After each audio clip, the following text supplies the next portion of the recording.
Up? All right. We got cars on the Joe's Racing Products ramp cam as we are ready and the engines have fired. Caleb Hart, here's a look at our stock non-wing A main event here at the Tulsa Shootout.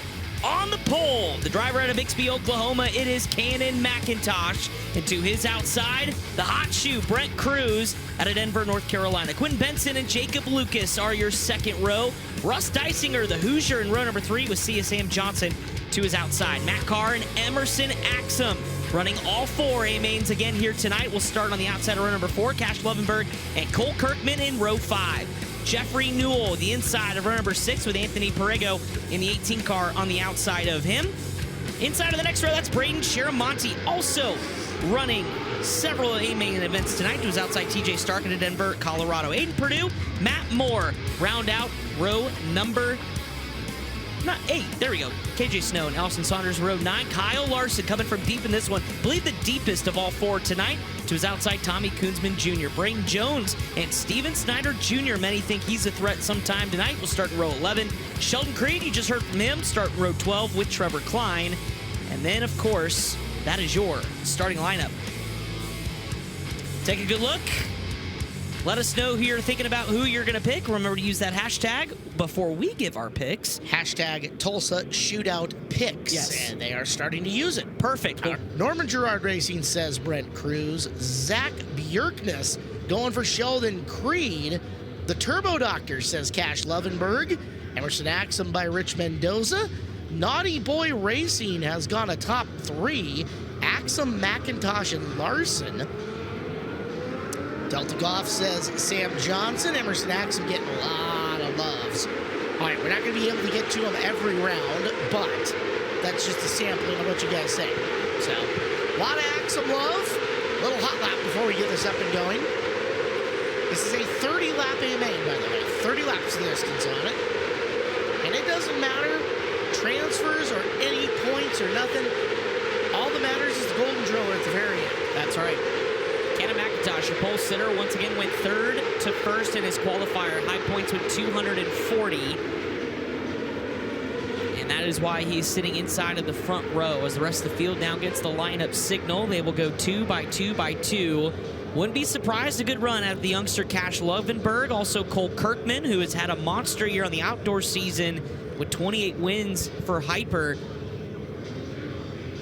And starting inside the top 10, so take your pick. But boy, this is going to be a good one, and 30 laps goes by quick and hurry, especially this first feature of the night, Caleb. It's a pretty locked up racetrack.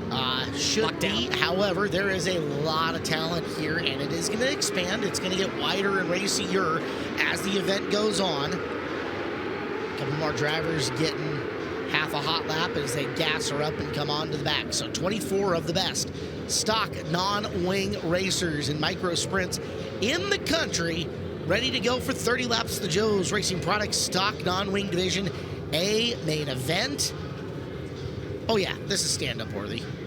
It's driller time. We don't sit for A-mains. No, it is Saturday night, Tulsa, Oklahoma, SageNet Center. Where else would you rather be than right here or tuning in live on FloRacing? This crowd is jacked. Grandstands have filled in. Yeah, the grandstands have gotten very full. And the lights have turned out for our first main event of the shootout. Terry Maddox, the lead flagger, with the Velocity green flag in hand. They'll go 30 times around. It is McIntosh and Cruz leading them down the back straightaway.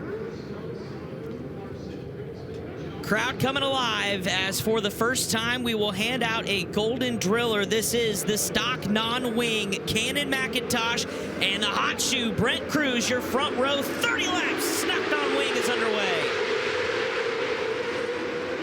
Using all of turn 1 to their advantage, Cannon McIntosh fighting off the nose in from Cruz. It is McIntosh on lap number 1 leading the field down. Jacob Lucas ripped the lip on the first lap, settles back into that 4th position as one way high up around the racetrack. And here comes Emerson Axum, first car to peek to the outside of Sam Johnson. Looks like there's something up there for him, too. Yeah, we knew Axum was going to be one to be very quickly out of line, testing things up there, and we did not get a full rework after those LCQs. So these guys are going to be able to get after it and get after it quick. Axum trying to show it. Working on Russ Dysinger down on the low groove. Sam Johnson We got down a yellow there as well. I believe that's the 00. There we go. It looked like 88 for a second. 00T of TJ Stark. Here's what happened on the iBox Springs instant replay. Coming right at you. Rod End Supply speed shot. No. Didn't get a lot from that perspective, but Stark still rolling and hopefully able to continue at the back of the field. We'll stay with the full field here in this one. Our analyst, Clinton Boyles, been checking it out through the window. What do you think so far through the first 3 laps? Yeah, guys, give it another 5, and I think we're all going to be cruising around the high side of the racetrack. Don't be surprised to see one of those top 3 jump out of line here pretty quick on this restart.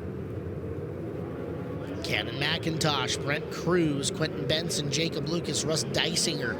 1 through 5 early in this. As you see the rotating ticker of where everybody is and through. Axum, Johnson, Lovenburg, Newell, and Kirkman make it up the top 10. Just figuring out the lineup here a little bit farther back, trying to get the drivers from about 16th on back sorted out. But so far, so good for Cannon McIntosh, Brent Cruz. Before the yellow, top 3 were pretty much nose to tail. Nobody forcing any issues, and then it got busy right around where Emerson Axel was, back in the 6th position. But still plenty of time with 27 laps to go. And again, drivers were up, already working that high groove, just like Clinton said. Don't be surprised if too long we... are you meaning they're all going to the top, or that it balances I think once one goes, the floodgate opens, guys. It's going to happen quick. And I mean, Axum was making up ground. The guys on the stand saw that. And they're going to relay here. You know, keep an eye on the top side of the racetrack. And Cannon's probably going to go low. I'd imagine Brent will go to the top. I'll take a wild guess. He's in second. He doesn't have much to lose. You know that, you know, if you're not the first one up there, there's a good chance someone drives around you. Try it here, the driven Midwest driver, Cannon McIntosh, back under the green flag, 27 to go, and everyone looks like to the bottom, but where he left off, Emerson Axum, the first one around the top in 6th. It's a good restart for Cannon McIntosh. Crew go up to the top. There is Axum. Looking for room up and around the high groove, starting to build some momentum down the back straightaway. As Dysinger is stuck a nose, he is underneath Jacob Lucas. Lucas in 5th, Dysinger picks him off for 4th. Yeah, Lucas changed his lane there on the previous lap. Must have seen Emerson Axum starting to make some progress up top. Lucas, a little bit of contact. He's trying to get to the bottom, but Cash Lovenburg shut the door. And now Lucas caught almost 3 wide down the front straightaway for a moment. Lovenburg used the bottom to make the pass, and now this looks like Cash Lovenburg going to the top, and we're going to bring this race to a stop. Caution lights out and around the track for Braden Jones in the 5. Guys, what happened there is the 9 car tried to duck back down in line, and Emerson Axum had contact with the rear bumper, turning him down in the inside row. Braden Jones, the reason for the yellow. Slow there at the bottom of 3 and 4. He's got it going again. He'll rejoin at the tail. Axum lost some spots in that exchange. Yeah. I'll tell you what, if the front 4 don't get going, Cash Money's going to roll that top. We know that. Somebody in this top 4 has got to have a crew guy in the stands, Clinton, that's telling him time to go. Yeah, no doubt about it. They're going to be patient. I mean, the top 3 had kind of stretched their legs. Top 4 stretched their legs on, you know, the rest of the pack there who were racing around. But it's going to happen fast. And when the lane change does happen, they look for a lot of guys to move in a quick 2-3 lap period. McIntosh, Cruz, Benson, Dysinger, Lovenburg in your new top 5 as the field comes back to green off the corner.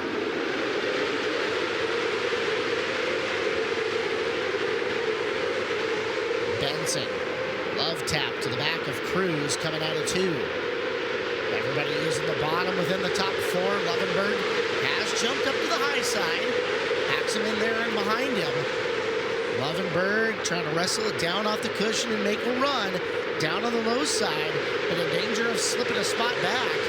As going down low, that's Jeffrey Newell making some progress on the bottom of the speedway. Yeah, it was courtesy of Russ Dysinger, who opted to go to the outside. He saw what Cash Lovenburg was doing, but Newell was able to capitalize. Here comes Cole Kirkman as well. So 2 Indiana drivers now side by side for position with Cole Kirkman in 6, chasing down Russ Dysinger, and he'll have maybe the spot going into turn 3, although Dysinger, very big head of steam on the outside. Kirkman started in the 10th position. He's picked up 4 spots early in this one. 10 laps down, 20 to go. Emerson Axon up at the top, trying to circle up and around Lovenburg. He'll make the pass going into 3. Guys, meanwhile, Brent Cruz has found the top side of the racetrack, and he's closed in drastically on Cannon McIntosh. We're going to have a battle for your lead down the backstretch. This comes just inside 20 to go. It'll be 18 this time by as Brent Cruz finding some daylight here at the top side of the racetrack. And props for Quentin Benson. Got real tight off the corner. Lost a little bit of time to the top 2. There goes Cannon to the top. Slider by Cruz. Lead change in 3 and 4. Battle for the lead. There's 17 laps to go. McIntosh relegated back to 2nd. He'll stay to the top as Cruz short slides himself and protects the lead. Now starts to pull away here into turns 3 and 4. Clinton, McIntosh has a real nasty hop. You seeing that? Yeah, he's really right rear tight, guys. You get the roll center too high on these cars, and they bounce really bad along the cushion. Cruz's car has been very good on the high side, able to build speed all the way around the racetrack, and he's starting to stretch his legs on the field. Eyeballs back in the field as more of them have gone to the top. Taking a look, Quentin Benson, Jeffrey Newell, that's 3rd and 4th, and Emerson Axum starting to carve his way forward. Axum picks up 5th from Dysinger, just beyond the halfway point. Guys, you know who else is carving his way forward? From 21st, Kyle Larson getting it rolling in a micro sprint right now. Just got by Cash Lovenburg. Larson is up to 9th from 21st. McIntosh isn't done with Brent Cruz up front. No, he's not. McIntosh now rolling on the bottom, and that's exactly how Larson went 21st to the top 10, and now McIntosh to the bottom. Cruz up top as they continue to hound each other for the lead, pulling away from the battle for 3rd. Cannon McIntosh making the comeback we got a around yellow the low one side. upside down in turn number 2, and it's a parking lot at the top side of the racetrack, collecting several cars. Steven Snyder's in that. Looks like James Roselli, maybe KJ Snow. Sheldon Creed. Yep.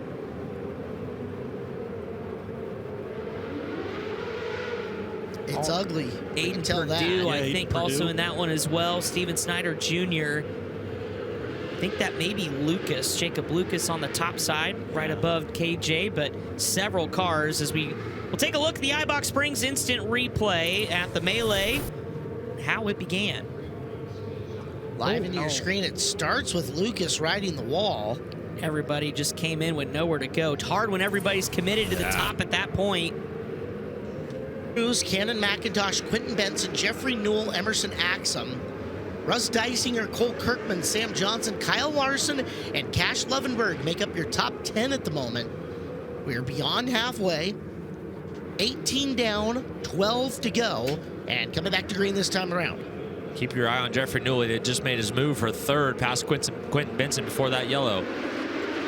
Back under the green flag we go with 12 remaining in the stock non-wing A main, and the battle again just picking up where they left off. Brent Cruz to the outside, Cannon McIntosh to the inside, but Jeffrey Newell starting to lurk in the wings as he battles for 3rd on Quentin Benson. That is a good high-low battle for the lead. McIntosh up to the point where he can show the right front, and Cruz makes the line adjustment here late. He goes to the Lovenburg's bottom. over. Cash Lovenburg's over in turn number 3. He and Larson going for the same real estate, and Lovenburg's on his lid right at the entrance to the racetrack.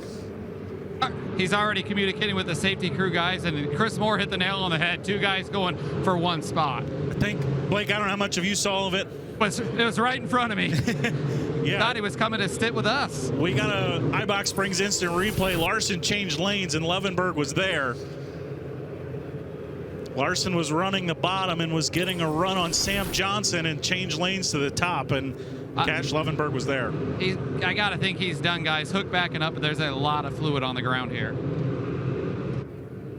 Lovenburg, one of those guys that does not have a whole bunch of race cars back in his stable, so they're going to have to get to work trying to patch that thing together if he's got more main events to come up later. Yeah, absolutely. It'd be something to follow throughout the course of the night, depending on the severity of the damage, but fluid on the racetrack from this wreck as they continue to work on getting that car on the hook. The one thing working in his favor, junior sprints are next, guys. Hey guys, I'm just looking at the track surface here in turns 3 and 4. We mentioned it all week long. Look at the banner here. That's the Joe's Performance banner, right? Look how high that cushion is right now. This is very racy for the wingless cars. Brian Ward, you were in turns 1 and 2. How does the track surface look down there? All right, I was talking with one of the photographers right there. They got some pictures of that shot, but track surface is getting a little bit of that sheen right there, about a lane off the bottom, but it still has that good brown color throughout most of it. There's moisture across the top to the bottom. Chris Moore, don't get too excited. Your boy's in the top 10. Perego has snuck his way up the field. Little attrition has helped him, but at the same time. Listen, for a guy in his second time ever in a micro sprint to be running top 10 in this field, I mean, Clinton, that's got to be. Yeah, that's huge. It's super tough to do. Obviously, we see how hard it is just to make the show, and to run inside the top 10 is a big thing here for Perego. Well, and the guy in front of him, Kyle Larson, could be somebody to follow through and learn from. Austin Saunders' crew waving him up the ramp, the throttle just too much for him. Well, Chris Wilner, right before we went to that caution, line change from Brent Cruz. He had gone to the bottom in 3 and 4. Let's see how this plays out. Yeah, veteran move to protect in 3 and 4 to protect, but we'll see what happens here. Back under the green flag, 11 laps to go. The stock non-wing A main. And around the bottom in 1 and 2 this time. McIntosh still in tow. How about this move? Indy Race Part 71, Emerson Axum starting to try to put the whip to the horse here in the final third of this race. Clinton, you know him better than the rest of us. Emerson Axum is not a guy that came here to run second, third, anywhere but be the first guy on the top step of the podium. If it's not a driller, it's not enough for Emerson. And luckily for him, the top side kind of opened up with Cannon going back to the bottom. He's got a whole head of steam. I don't see Quentin Benson getting off the bottom. Emerson's got an open lane. Benson down low, Emerson around the outside in the battle for third as Brent Cruz starting to pull away just a little bit. And here goes the slider from Emerson. 3 wide off of turn 2. McIntosh through the middle, and now it's Axum through the middle. They're beating and banging for position, and Axum jumps the cushion. And throughout that whole thing, it's Benson sneaking his way into second, down off the bottom of the speedway. That allowed Brent Cruz to get away and pad that lead pretty significantly here as we're down to 6 laps to go. Cruz in cruise control for now, but cue balls hunting him up on the bottom of the racetrack. Yeah, best thing that could have happened for Brent Cruz, that absolute war that just went on for the runner-up spot.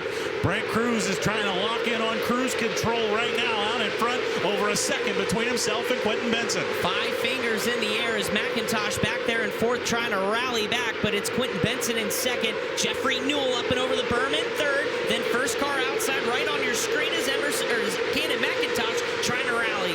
Jeffrey Newell, so sneaky good, committed to his plan to be on the bottom of this racetrack and has worked his way up into a top 3. Meanwhile, we're down to 3 to go as Brent Cruz hunting drillers and only a little ways away from it. Guys, this is prime Tulsa Expo Raceway. We have a nasty curve to work with, and guys are crawling on the berm. This is going to be a great final 2 laps. 2 laps to go for Brent Cruz, the driver out of Denver, North Carolina. 4 years he's been coming to the Tulsa Shootout. It's been a threat every year and sees the white flag this time around. A full straightaway ahead of Quentin Benson and Jeffrey Newell. Cruise Missile, as his nickname is, has won in just about everything. And off of corner number 4, Brent Cruz is going to win his first Tulsa Shootout in stock non-winged. Quentin Benson, fantastic run for second. Jeffrey Newell rolling up into third. McIntosh is 4, Kirkman is 5, Axum 6, Dysinger 7, Larson from the 20s up to 8, Sam Johnson 9, Tommy Koonsman ends up taking 10th.